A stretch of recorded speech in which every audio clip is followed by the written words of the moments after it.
Dahil lamang sa online sugal, isang lalaki ang nasawi matapos pagsasaksakin ng sarili niyang stepfather sa Purok 3, Base Camp Maramag, Bukidnon noong Hulyo 3 bandang alas 5:20 ng hapon. Kinilala ang biktima sa ulat ng pulisya na si alias Joseph, 38 taong gulang at may asawa, habang ang suspect naman ay ang kanyang stepfather na si alias Felix, 57 taong gulang, kapwa residente ng naturang lugar. Ayon sa Maramag Police, nagalit umano ang suspect matapos magsisisigaw ng malakas si Joseph sa loob ng bahay dahil sa pagkakapanalo nito sa scatter.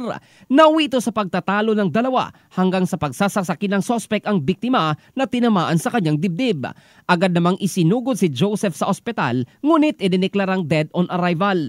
Naaresto naman agad si Felix at kasalukuyang nakakulong sa Maramag Municipal Police Station. Inihahanda na ang kasong isasampa laban sa kanya. In the heart of changing lives, ito si Jofel Candado ng Brigada News Philippines, the Music and News Authority.